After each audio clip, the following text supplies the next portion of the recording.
Now let's build our web form. We're on our example site that we're building. We're going to put our form on the community page. Let's go there, scroll down, and we can see that we don't have a form yet.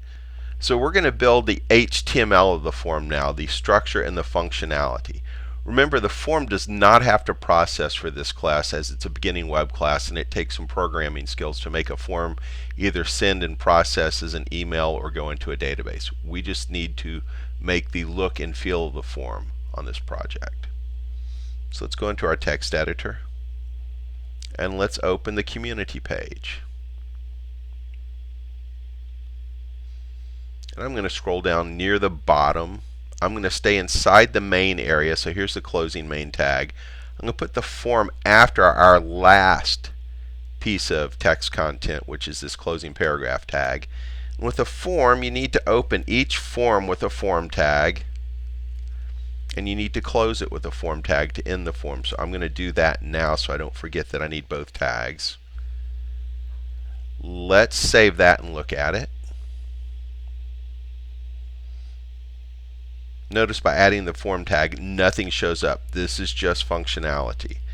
We do want to put a box around the form like we have in our finished version. Notice we have this nice blue box. That is a field set, and the label for the field set is known as a legend. So let's do our field set and our legend that we'll put our form together with. Let's go back to the code, and inside the form tag we're going to code a field set tag. And this creates the bounding box that goes around a form.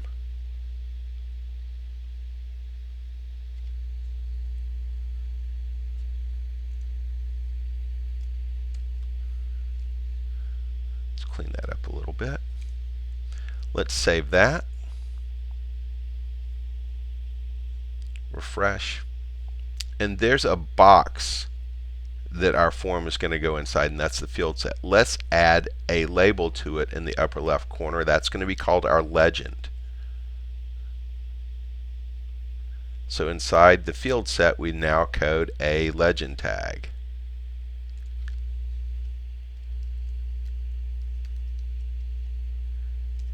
Then we type the text the user will see in the browser after the first legend tag. Fill out my form. And you want to close your legend tag. Alright, so let's check that.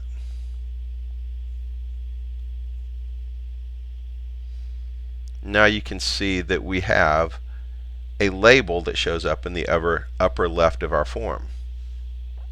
Let's add some of the data collection elements inside the form. We're going to do an input for a text box first. We're going to create a box for our visitor's name. So let's go back in here.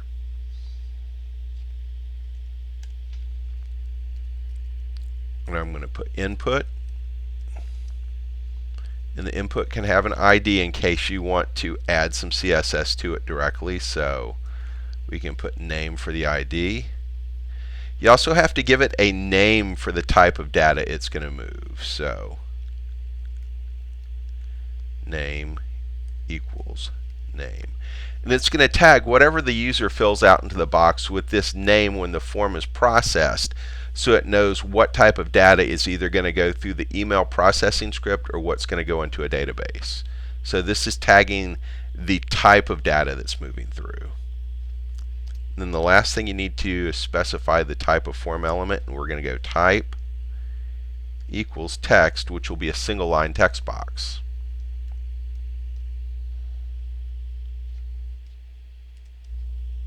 Let's save that. Refresh. You notice our first form element shows up. It's a little text box right here. The problem with it is the user doesn't know what to put in there, so we need to label our form elements as well to help our users know what type of information we're going to collect.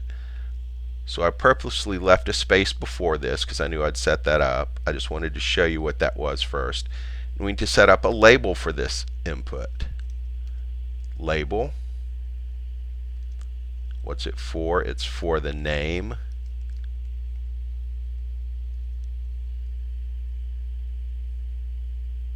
Then we can close that bracket.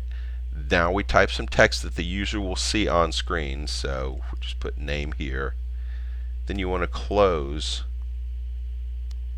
your label. Let's save that.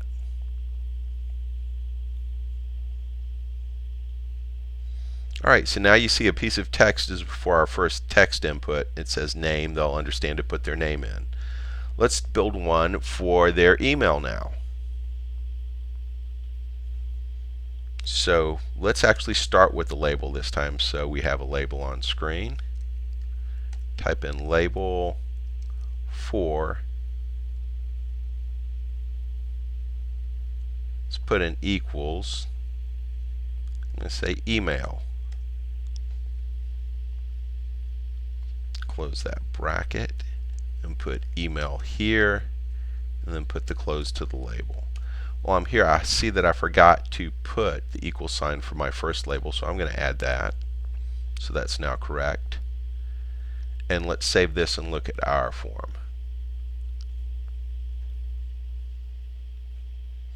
Notice we have another label, and it's going across horizontally because all of these so far have been inline elements.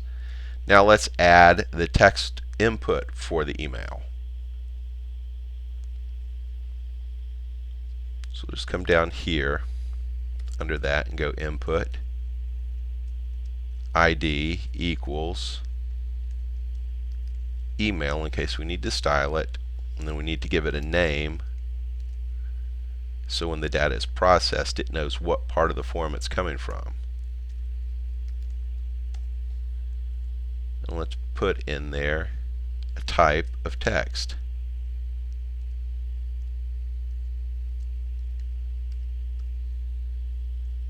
Put your closing bracket on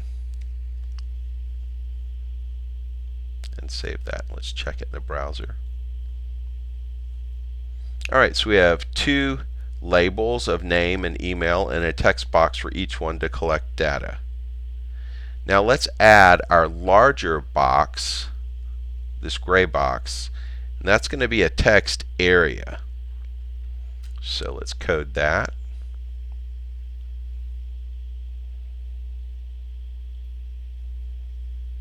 So after the input for the email, we're going to say this is a new type of form element. We're going to call this label.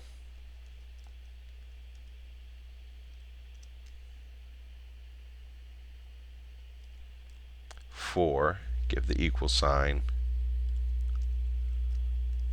large text, collect,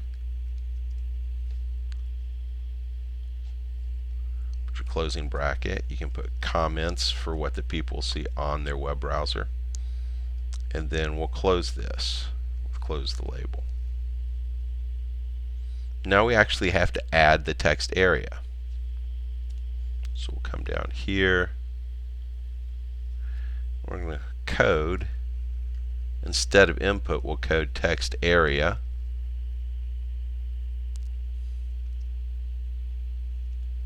ID equals, we'll stay with large text collect.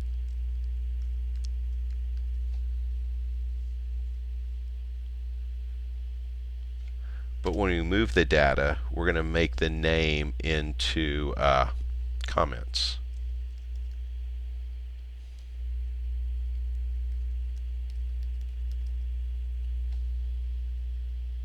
Close that.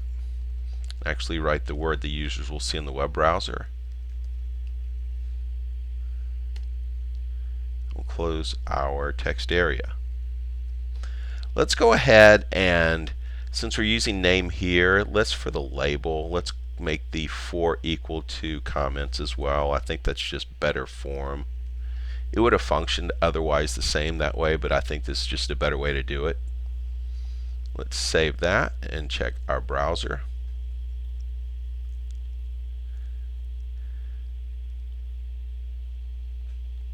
And there's our large text box. So we need a submit button now. This will make the form send. So we're going to come down here and put input type submit.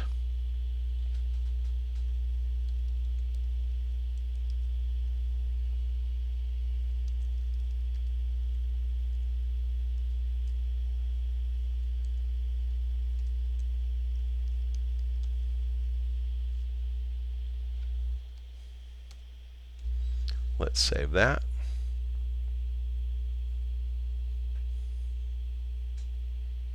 There's our submit button. So we've structurally built everything in our form with HTML. Next, we'll look at using CSS to actually make the form look nice.